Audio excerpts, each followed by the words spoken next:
Nadolig i chi gyd hoff ferched o awr. Gobeithio bod chi gyd wedi paratoi popeth yn barod erbyn hyn, fel fi. Ta beth, dwi wedi dewis darn i ddarllen i chi lenni gan Trydydd Dylan, dwi'n meddwl sy'n un pwrpasol iawn.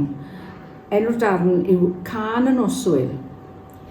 Mae'r stabal heddiw'n adfail a'r to yn llwch ar lawr, a'r hystal lle by'r gwenith yn ddim ond rhwd yn awr.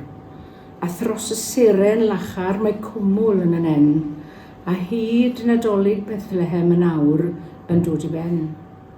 Ac nid oes praidd yn pori ar lechwedd ac ar fryn, a dim ond sŵn bwledi yw clywed erbyn hyn. A phan ddaw eto'r noswyl i Bethlehem megis cynt, a ddaw hen hanes i ganu yn y gwynt. Mae'r rhaid i ni feddwl i ni yn glid ac yn gynnes ac yn saff yn dini. Gobeithio bod chi gyd beth bynnag. A mae'n ymwyndiadau i mynd yn mas atoch chi gyd. Mwynhewch, ond peidwch byta gormod. Nadolig Llawen.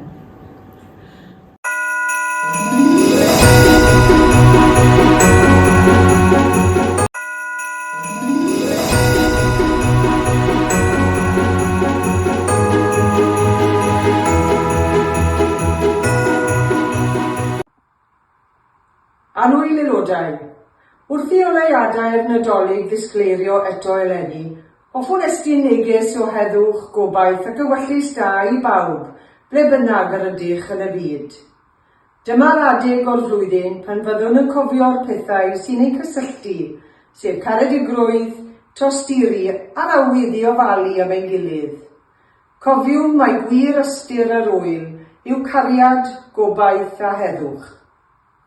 Mae'r Nadolig yn gyfnod i ddod at ein gilydd, nid yn unig gyda theulu a ffrindiau, ond hefyd fel cymuned. Mae'r amser i werthfawrogi'r pethau syml sy'n ei cysylltu, gair caredig, gwên gynnes, paned gyda'n gilydd, can Gymraeg mewn cyngerdd lleol. Mae'r traddodiadau hyn yn cadw ein hiaith a'n treftadaeth yn fyw ac yn cryfhau'r berthynas arbennig sy'n ryngom ni fel aelodau. Mae eleni wedi bod yn flwyddyn brysur, yn llawn gweithgareddau werthfawr. Trwy eich egni, eich caredigrwydd a'ch ysbryd cymunedol, rydym wedi parhau i feithrin cyfeillgarwch a cynnal ein hiaith, ein diwylliant a'n traddodiadau Cymreig.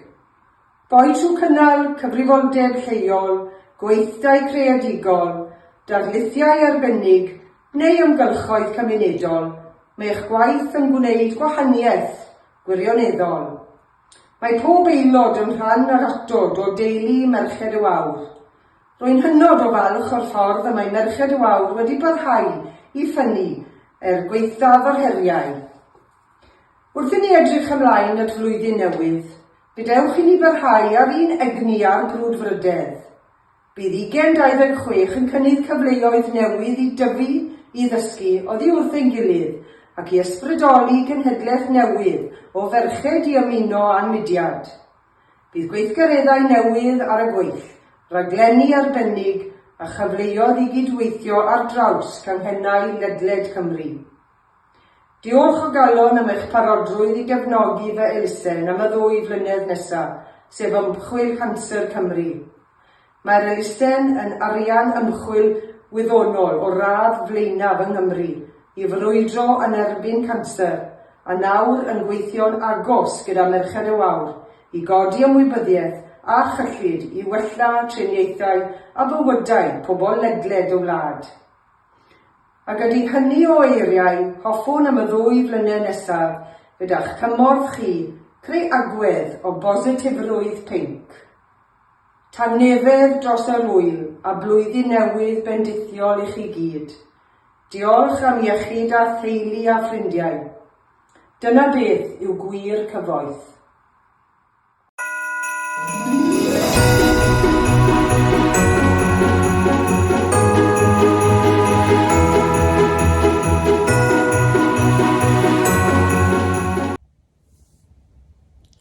Wyt ti'n iawn, Mair? Mae rhyw fodlonrwydd yn dylygad mamol a gwefr y geni yn dal I ddal ei afel ar dywyneb balch.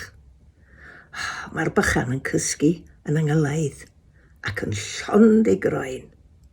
Be ddaw honno? Dilyn yn ôl troed ei dad? Gad I mi gysgu blwc Joseph, mi ddweda'r cyfan wrtho ti wedyn.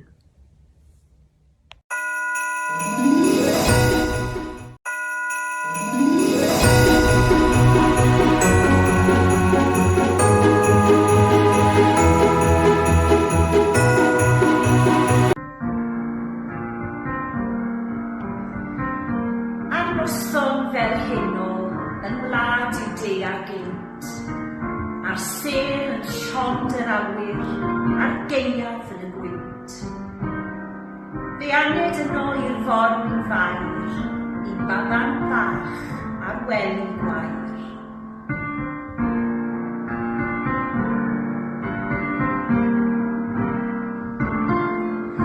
Ar y bryn, ger y dren, i'r sêr yn y ne, roedd fi geiriau trawd ar y rhos, uwch ei pen yn y nen, daeth gwyb sy'r enwen I o leio'r nos.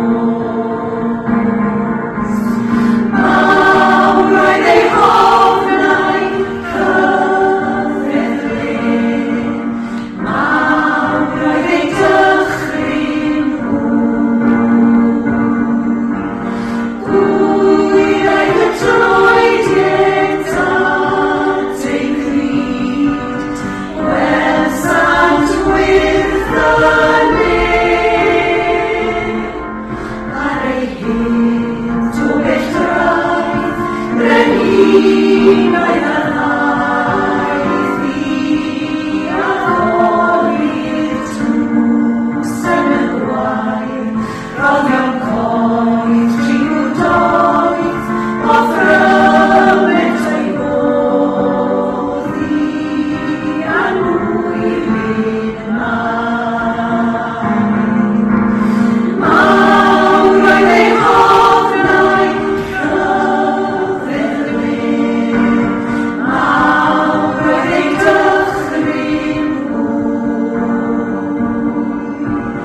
Gwydd oedd y troed etat ei gryd, wel sant wyrth y nen.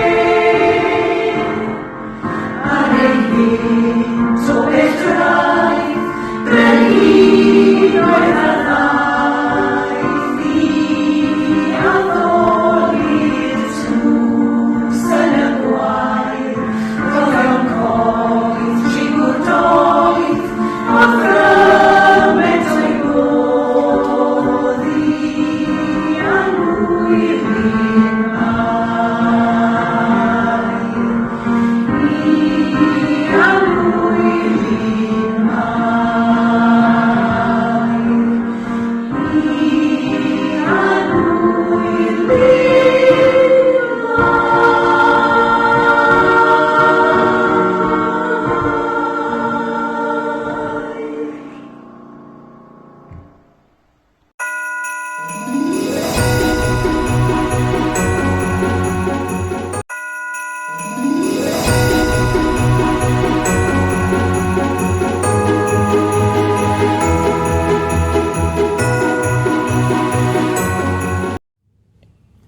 Nadolig ddoe a heddiw.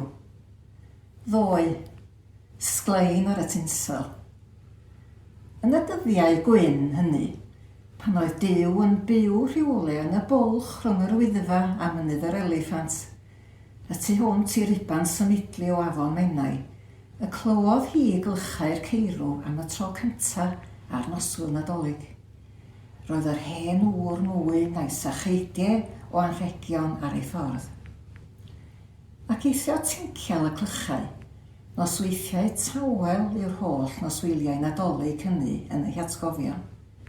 Tawelwch disgwylgar, a'r ser yn crynu fel glowynod byw braf yn ei stumog.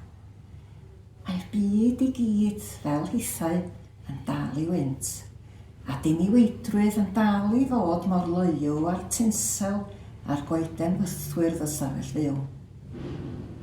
Pan mae'n deffro i fore'r Nadolig, bron a does ganddi ofn estyn am ei hosa'n lawn ar waelod y gwely, gan gymaint ei hyd. Ond mae bysedd yn mynnu mynd ei ffordd ei hunain, yn bodio, teimlo, tynnu rhyfeddodau bach sydd wedi gwasgu'n gyffroadau yn yr hosan ffelt liwgar. Heddiw, maddau fy nghyfarch cyndyn, ystrydeb gwag fy ngherdyn, a'r byd yn ddychryn mwy bob dydd, rhoi mi ffydd y plentyn.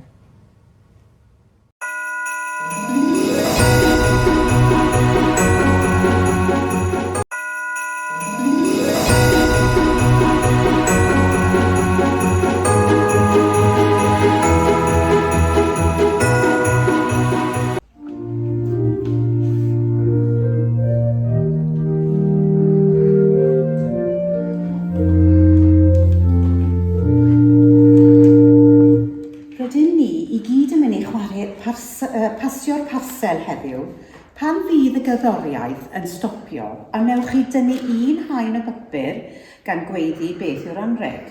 Wrth dynnu bob haen, fe welwch fod anreg a bydd pob un o'r anrhegion yn perthnasol i ran o stori'r geni.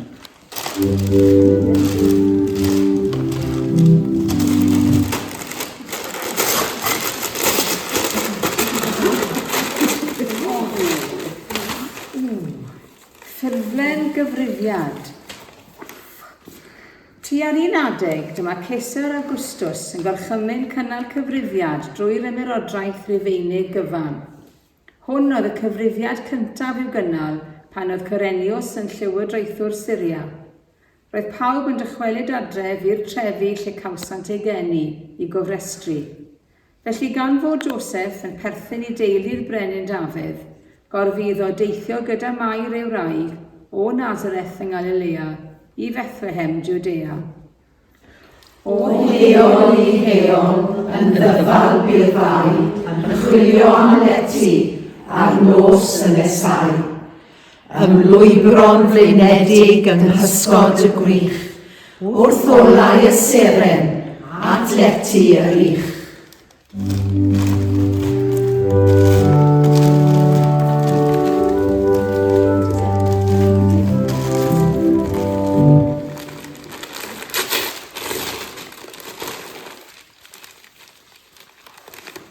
Angel.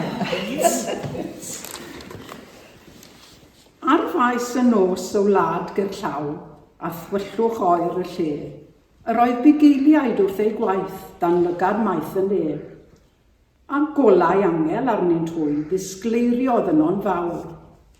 A dychryn yn byd, ofnau dofn a'i bwriodd hwy lawr. Ond neges addfwyn. Neges diw dywelo boen ei braw, a lliw yr angel lanwau'r nos fel cawod air o law. Ewch tua Bethlem yn awr ar wawr y bore myd, ewch at y preseb, at y mab a diw a ddaeth i'r byd.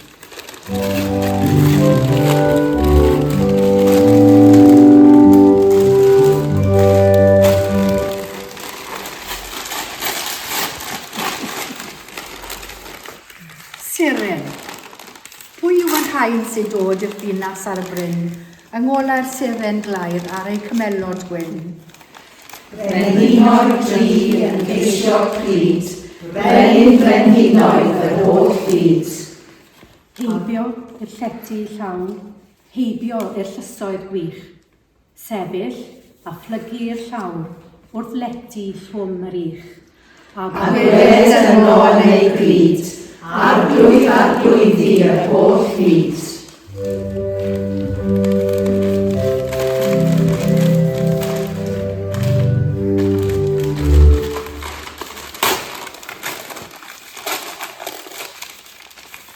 Baban.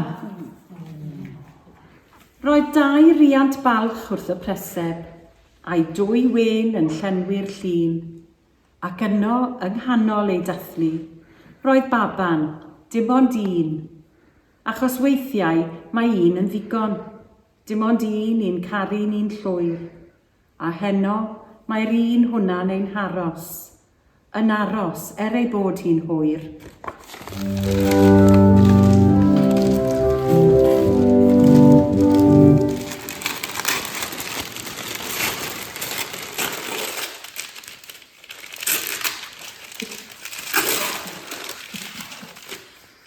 Croes. Daliwn ar ŵyl y Nadolig gobaith y baban bach difig a dri, tlotted ei drig yn geidwad bendigedig. Geiriau hyd am anrheg roes, ddihareb trwy'r hysbyseb eisoes. Ond o'r oen, daw hir einioes, mae ef yn anrheg am oes. Yn ei heddwch a niddig, yn herfysg byd arfog rhanedig a chrochlais trais. Boed eich trig dawelwch y Nadolig.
Cafodd y garol dawel nos I chyfansoddi mewn ardal dlawd iawn o Awstria, nid nepell o Salzburg, a hynny mewn cyfnod pan oedd y trigolion yn dal I ddioddau oherwydd sgil effeithiau rhyfeloedd erchyll Napoleon. Ond stori am ganu'r garol yn ystod Nadolig olaf yr ail ryfel byd sydd gen I ar eich cyfarch chi heno, ac mae'n stori sy'n agos iawn at yng nghalon ni. Am 9 o'r gloch noswyl Nadolig 1944, fe safodd 20 o filwyr ifanc o Gymru yn yr eira yng nghanol sgwâr mewn pentref bychan ar gyrion y ffrynt gorllewinol yn Flandris a dechrau canu carolau. Ceisiwr oedden nhw I leddfu hiraeth am eu teuluoedd, am adref ac am y llu o gyfeillion yr oedden nhw wedi colli ar y daith hir, blinderus a gweidlyd o dreithau Normandy I Wlad Belg. Fesul 1 ac wrth i'r milwyr ganu, fe agorwyd llenni a drysau'r tai oedd yn amgylchynu'r sgwâr, gan greu rhyw gefndir hudolus i'r canu wrth i'r golau lifo allan. Fesul 1 daeth y pentrefwyr allan o'i tai, a sefyll o amgylch y sgwâr, fel pe bai nhw wedi syfrdanu gan yr hyn oedd yn digwydd. Yr oedd y sgwâr fel llwyfan mawr goleuedig, a chynulleidfa fyd yn gwrando. Daeth y canu ben, ac am munud roedd y distawrwydd yn llethol, ac yna y sgwâr yn diasbedain gyda'r gymeradwyaeth. A dyma un aelod o'r côr yn ail daro nodau cyntaf, y garol gyntaf a ganwyd yn noson honno. Chwyddodd y canu gyda chytgodd perffaith rhwng lleisiau tenor melodaidd yr hwntws a lleisiau trymion y gogs fel Jack Pritchard o'r Manod, Arthur Iard o Griciath, Ifan o Lambabo, Meirion Gors o Ben y Groes a Chofin e Ddau o Gaernarfon. Y tro hwn yn gwau trwy'r cyfan, clywyd lleisiau'r pentrefwyr, y Ffrangeg, y Flemeg mewn cytgord perffaith ar Gymraeg a'r Saesneg. Beth bynnag yr iaith, yr un oedd y wefr a'r un oedd yr angerdd. Ond y syndod mwyaf oedd mai sŵn hudolus cerddoriaeth y gelyn oedd yn uno'r cyfan. Daeth y canu I ben, ac fe gliodd yr haul a'r goleuni. Yn y tywyllwch, fe aeth hogia'r 53rd Welsh trwy'r eira I gyfarfod I tynged yn oerni ac erchylltra'r frwydr yn yr Ardens. Wel, Meirion Gors oedd fy nhad, a'i ddisgrifiad o'r hyn ddigwyddodd ydy'r geiriau da chi'n newydd I clywed. Ar garol hyfryd, dawel nos, oedd cerddoriaeth y gelyn oedd yn uno'r dyrfa, Nadolig llawen a heddychlon I chi gyd.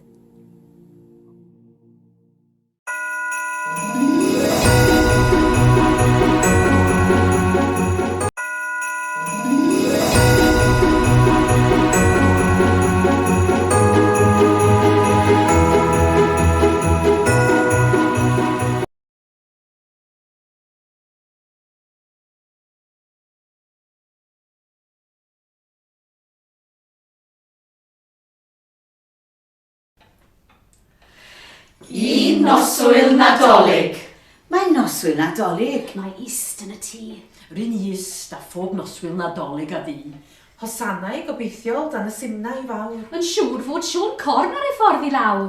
Mae'r plant wedi nythu yng nghanol ei gwlau. Breuddwydion bach melys amdanyn nhw cael. Rwy'n setlo yn gwely, wedi sieri neu dri. A gŵr yn chwyrnu, yn waith na phob ci. Yna, tu allan, daeth dwndwr y bloedd. A neidiais o'r gwely I ganfod beth oedd. I'r ffenest y rhithrais a braw lond fy mhenni. Gan rythu'r nos y tu allan i'r llenni. Roedd llusern y lleiad yn glir ac yn llawn, a'i gwyn ar yr eira yn brydferth iawn. Ond fath ryfeddod, yng nghanol yr ardd, roedd clywed anhygoel o ferched hardd yn lliwio'r ffurfafen a'i chwerthin iach. Pob un yn cydio mewn rhyw wydryn bach. A hen un bach biwiog, mor hen ac mor grwn. A meddwl na'r ddynion, Siôn Corn Tyrd Delliw, tyrd Meryl, tyrd Lisa a Mair. Dod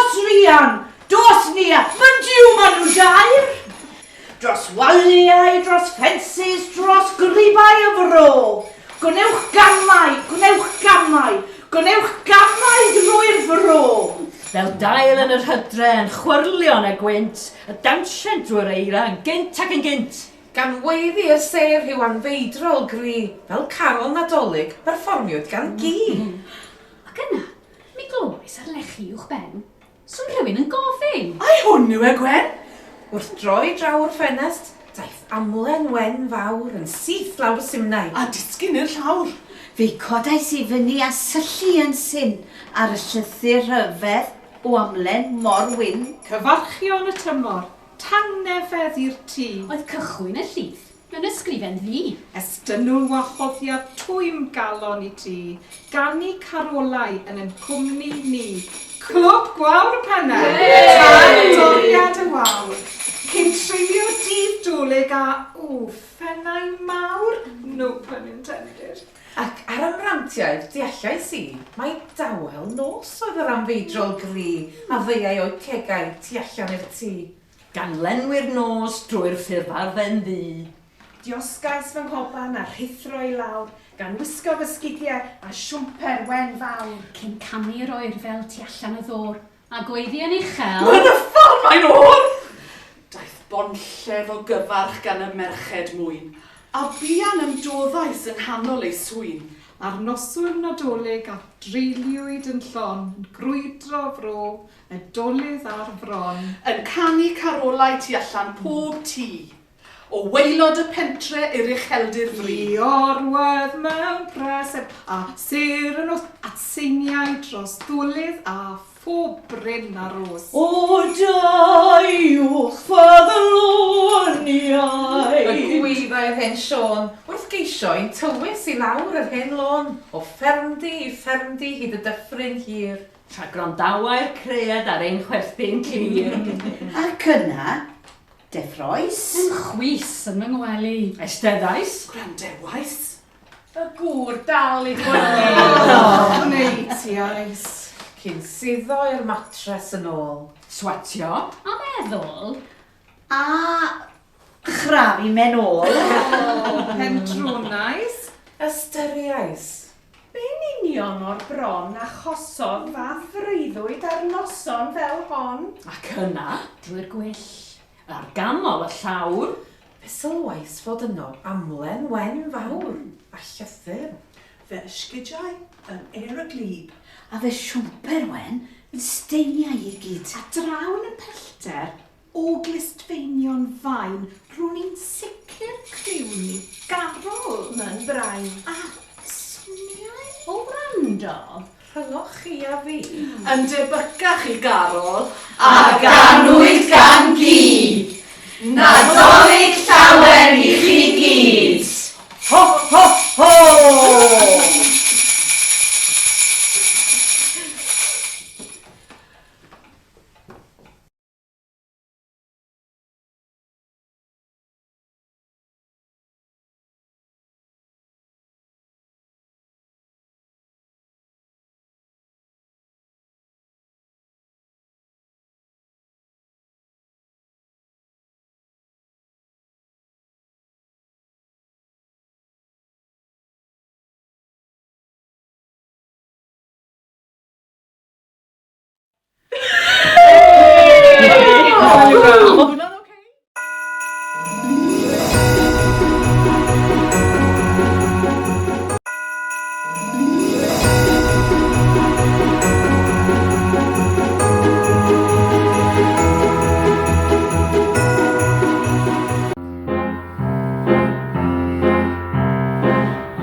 westau am bryd o fwyd.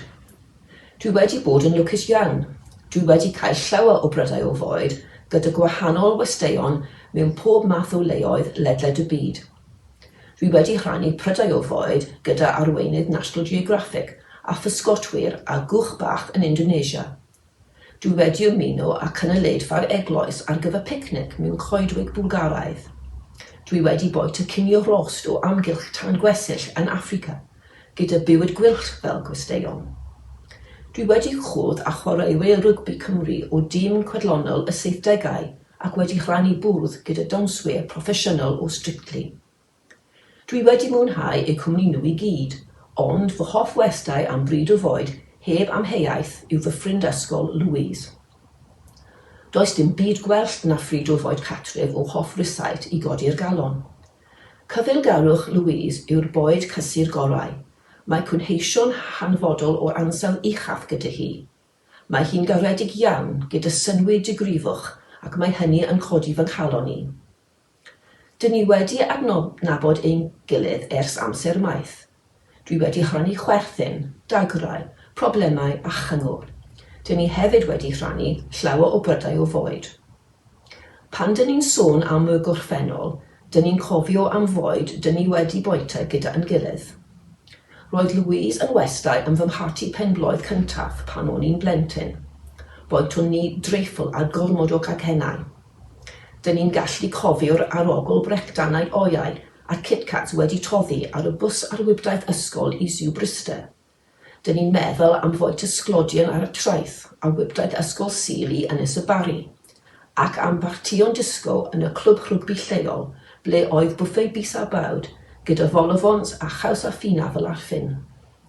Dyn ni'n chwerthin pan dyn ni'n cofio'r yr adeg pan o'n i'n credu bod curry festa yn exotic iawn a bod Angel Delight gyda cheirios glasu ar ei ben yn soffistigedig.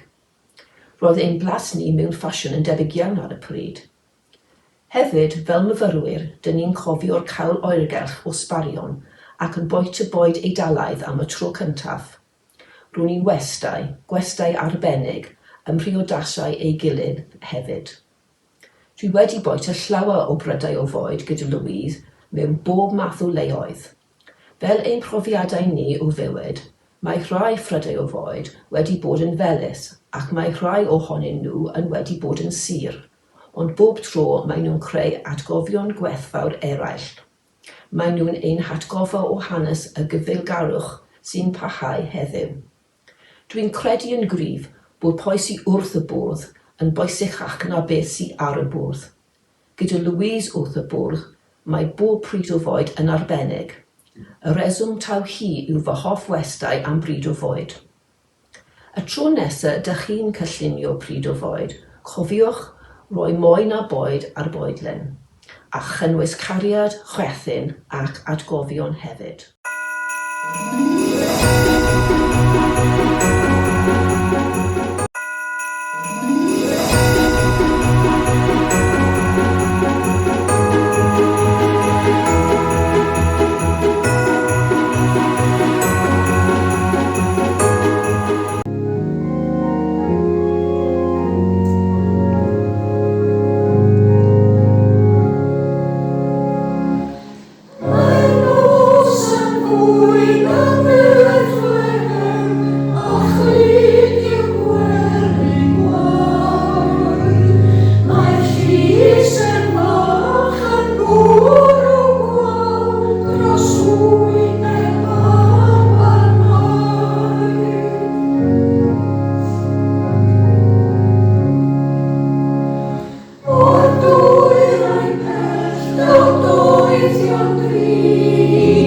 Eisiau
ddisgwyl yn ôl lyg, yr adnodau o 1 i 7. Yn y dyddiau hynny, aeth gorchymyn allan oddi wrth Cesar Augustus i gyfrestru'r holl ymerodraeth. Digwyddodd y cyfrestru cyntaf hwn pan oedd Cyreniws yn llywodraethu ar Syria. Fe aeth pawb felly i'w gofrestru, pob un i'w dref ei hun, oherwydd ei fod yn perthyn i dŷ a theulu Dafydd, aeth Joseph i fyny o dref Nazareth yng Nghalilea i Jwdea, i dref Dafydd a elwir Bethlehem, i ymgofrestru gyda Mair ei ddyweddi, ac yr oedd hi'n feichiog. Pan oeddynt yno, cyflawnwyd yr amser iddi esgor, ac esgorodd ar ei mab cyntaf anedig, a'r hwymodd ef mewn dillad baban, a'i osod mewn preseb, am nad oedd lle iddynt yn y gwesty.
Helo! Wel, rwy'n chydig o lobsgows dolyg ys gynna i chi. Tydi stampiad i mynd yn ddrud o'ch? Da chi medru fforddio stamp dosbarth gynta? O'n i'n meddwl bysa well i mi brynu pot noodle i roi yn y banc bwyd na gwario am stamp. Wrach gawn ni 2 pot noodle. Dyn feddyliodd am y syniad o anfon cardiau Nadolig am y tro cyntaf. Henry Cole ydi enw, a chani fod o'n ddyn mor brysur heb amser i sgrifennu llythyrau ddymuno Nadolig llawen i'w gyfeillion, dyfeisio a chafodd argraffu cerdyn Nadolig yn 1843. Ar flaen y cerdyn, roedd llun o deulu hapus ei byd yn drachdi o gwin coch. Diddorol fel mae'r rhod yn troi, a llai o anfon cardiau. Erbyn hyn, gan fod llawer mwy o ffyrdd o gysylltu.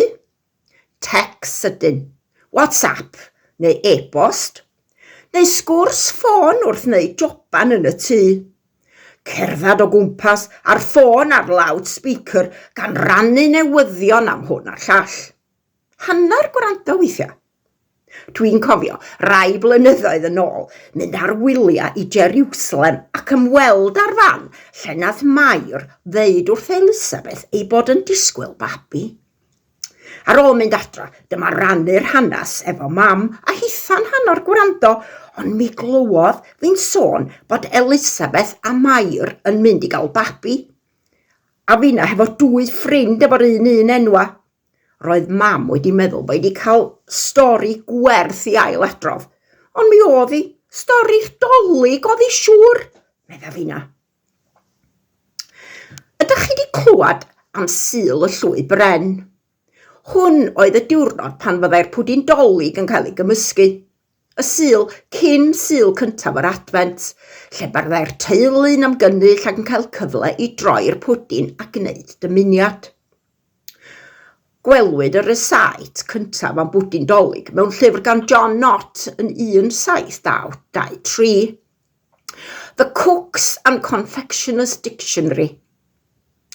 Ond yn Rhagfyr 1930, ysgrifennodd gwraig o'r enw Megan Ellis recipe am bwdin ym mhapur y Fort Gron. Ond mis Ionawr cafwyd ymateb i'r recipe gan wraig o'r enw Jane. Yr oedd yn ofidus gennyf weled fod Megan Ellis yn rhoi brandi a rym yn y pwdin Nadolig. A gaf i awgrymu eich bod yn gadael allan bopeth ynglyn â'r ddiod feddwl rhag eich chi dramgwyddo un o'r rhai gwan. Awgrymaf lefrith yn lle'r gwirod. Wel, ar ôl i brysurdeb mawr y paratoi fynd heibio, bydd cyfle ymlacio ar y diwrnod. Bita, gwylio ffilm a diogi. A'r cwestiwn fydd yn cael ei ofyn wedyn, sut Nadolig gawsoch chi? Distaw, prysur, swnllyd, unig. Felly, ewch draw i fita mince pie efo rhywun sydd ar ben ei hun. Y Dolig yma, a phrynwch bot noodle yn lle stamp. Dolig llawen.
i'r gân, ti draw o melltith ar y neth.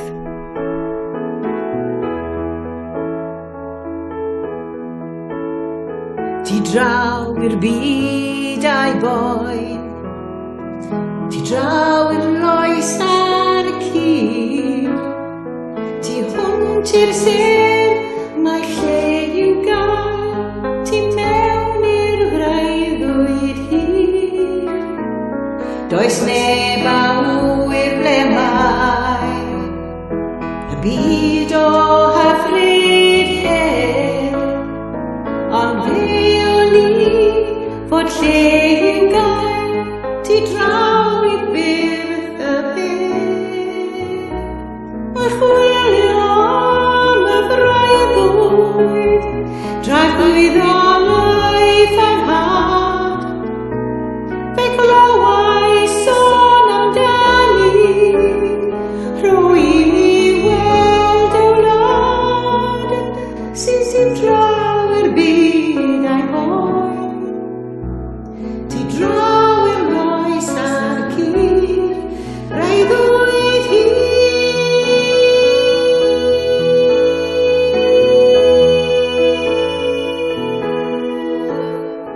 Ac ef mod yn rydd, rhyw ddydd fe gafrif haf, fe a fi mewn i'r freuddwyd hir, a chlwyd o'r llwybrau'r nad.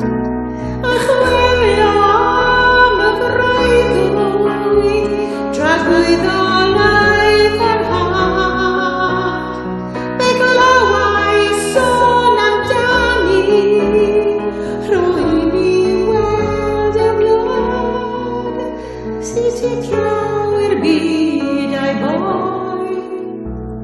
Ti draw i'r loes a'r cyd, breuddwyd hir.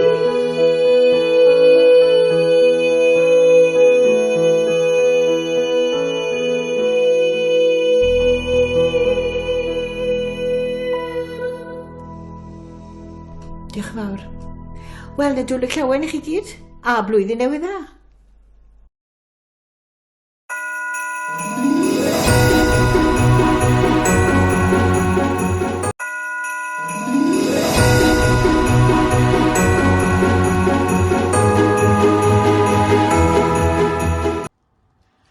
Dymunw Nadolig llawen, dymunw Nadolig llawen, dymunw Nadolig llawen, a blwyddyn newydd dda.